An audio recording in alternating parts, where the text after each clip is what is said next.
अपने life style, आज के दौर, आज की परिस्थितियाँ के अनुसार जीवन जीते हैं।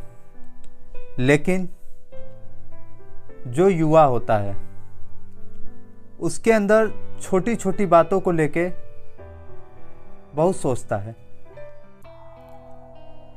मुझसे किसी ने प्रश्न किया कि मैं एक कॉलेज का छात्र हूँ, मेरी यह समस्या है कि मुझे अक्सर अपने दोस्तों के मजाक बहुत चुभ जाते हैं। मैं दिनों दिन एक मजाक को सोच सोच कर कुढ़ता रहता हूँ। अब आप ही बताएं हम क्या करें। एक तरफ तो आप मित्रों की बातों को मजाक कहते हैं, दूसरी तरफ इतने गंभीर रूप से उनसे अपने सेंटिमेंट जोड़ते हैं। आखिर मजाक को इतना तुल क्या देना?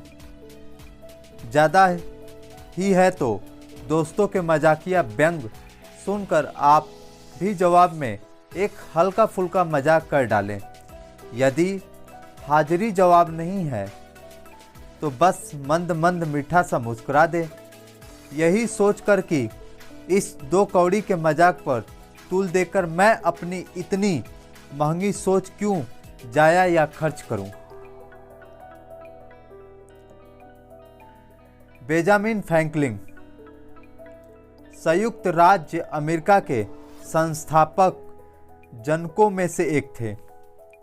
एक प्रसिद्ध बहुश्रुत फ्रैंकलिन एक प्रमुख लेखक और मुद्रक, राजनीतिक विचारक, राजनीतिज्ञ, वैज्ञानिक, आविष्कारक, नागरिक कार्यकर्ता, राजमर्मज्ञ, सैनिक और राजनयिक थे। बेंजामिन फ्रैंकलिन ने 7 वर्ष की आयु में एक ऐसी गलती की थी जो उन्हें 70 वर्ष के होने पर भी याद रही।